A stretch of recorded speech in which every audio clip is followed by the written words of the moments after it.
Hello there, I'm SR Coder and this is my next video.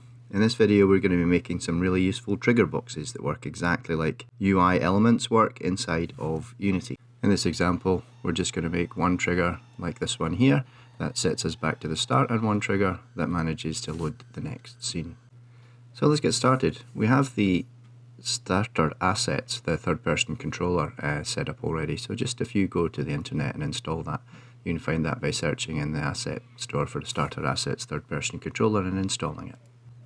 Now we're just going to use the scene that we have built in, so that's in starter assets, third person controller, scenes and playground. If you just load that up and test it and just make sure that you're able to move around and that everything's installed correctly, and then we'll get started on making these triggers.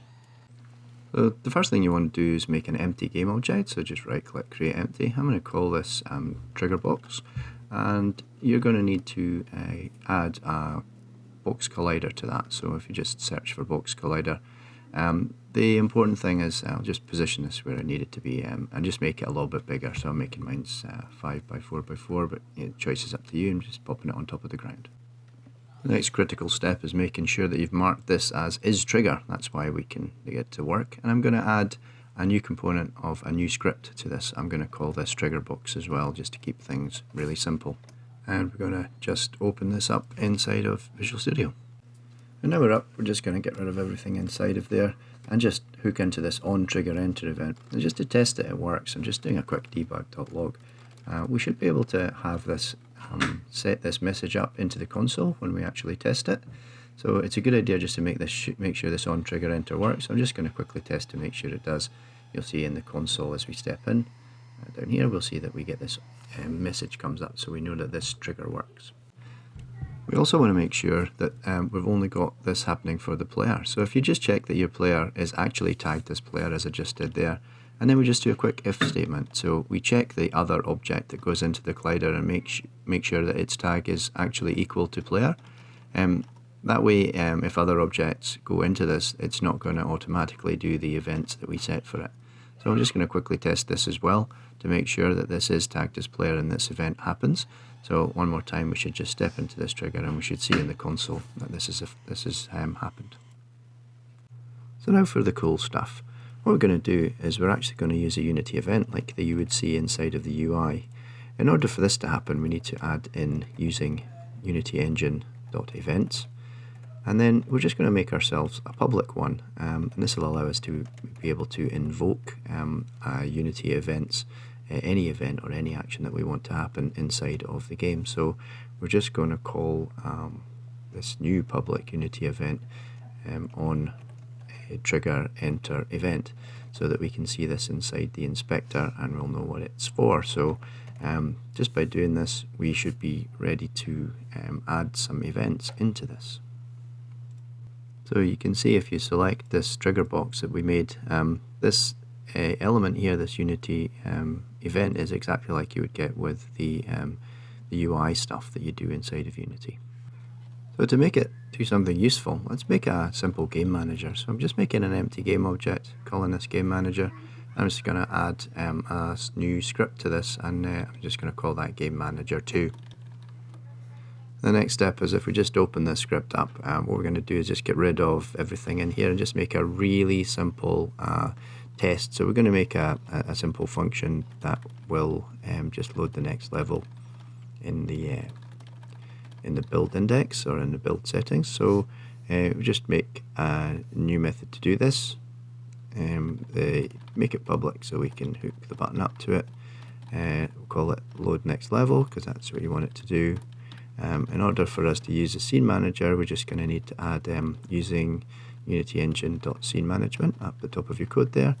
And then back down in here, we're just going to have to add in, actually let's store this. So if we store an integer value, which is the current level, and get that from the scene manager, so we'll use that by get active scene dot build index. That'll get us our current level, and then we can use our scene manager to load the scene, use the current level, and add one onto that. And then we should be able to load the next scene when we hook this up to our new trigger event.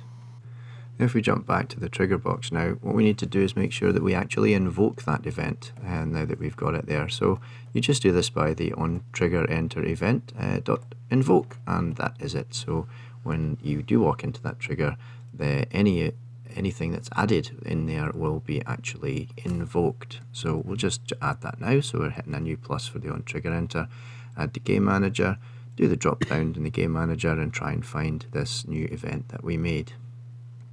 If we just give this a quick test, we'll also see that everything should work as expected. I am expecting an error because I haven't added anything to the build settings, and so you can see there we do get that error where we haven't added anything to the build settings, but we do know that this actually does work.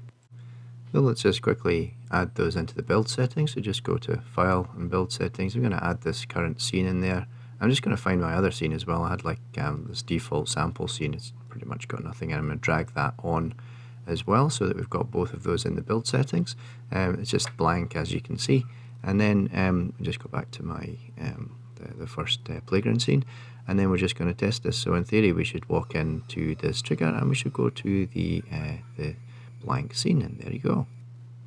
So let's just quickly make a little bit more reusable. So I'm going to go back to my game manager here. I'm going to make another scene, another method, this time one that will reload the current level. So it's pretty much a carbon copy of the other one. So I'm going to public void reload current level, we'll call this one. And more or less we just want to copy exactly what we had before, and instead of adding one, we'll just leave it as the current level. So this will jump us back to the same level that we're currently in by reloading it. So I'll just hook that up to one of the triggers, the useful triggers that we've got. So I'm just going to show that this works here. I'm just going to drag in the reload level. So instead of using the load next, we'll use the reload level. So it's the same trigger. We haven't changed any of the code. We've just hooked up a different event. So just as some bonus code, let's create something so that when we actually select it, we can see the gizmos. So we actually see the box. So let's create a new C# script in here, and we're just going to call this drawBox Gizmos. Now we'll just select this trigger box and make sure we've dragged that script onto that trigger box, and let's open it up in Visual Studio Code. So we'll just get rid of everything in there just now, and we're going to create ourselves the color that we want the box. So this is a public color, and we'll just call this box color, and we'll initialize this to some values. So I'm going to make a new color so I can set the alpha. So we'll just do 0, 1, 0, 0.5, so that'll be like half sort of semi-transparent. Now we're going to create the on Gizmos selected method. We're going to hook into that on Gizmos selected method so that we can just draw the trigger when it's selected. This is slightly easier to do. So if we just say on draw Gizmos selected, and we're going to need to get the component, the actual box collider component, because we need some of its information. So we'll create a new box collider. We'll call this box collider, and we'll get the component. We need to do this inside this on draw Gizmos selected. We can't cache this value, can't do it in start or whatever. Set the Gizmos color by saying gizmos.color equals, and set it to our public variable or gizmo color. And then we just use the draw cube from the Gizmos function. So we'll set the transform.position of this this box, and add on the box collider center in case we've moved it off center, and add the box collider.size in order to draw that. If you save this now and just jump back to your game, you should see that this, when it compiles, this will actually just show that that color for that specific box. The cool thing is, what that allows us to do right now is to make multiple ones with different purposes of different colors. So all I've done here is I've just duplicated one of them and turned it into a red one, and I'm going to set that red one so that it reloads the current level. So this is kind of like a kill trigger. And we've got the green one that we're going to set back to setting us to the next level. So this is kind of like a win trigger. It's a good idea to keep things named correctly. So I'm going to call this a a win trigger box and just jump to the other one too and rename that one so that we'll call this the lose trigger box. So this will restart our level, and this gives us the basis of a win and a lose condition for pretty cool obstacle course style game without doing a heck of a lot of code. So just testing this, you'll see that we have what we intended. We have one trigger box that will make us restart the level, and one trigger box that makes us win.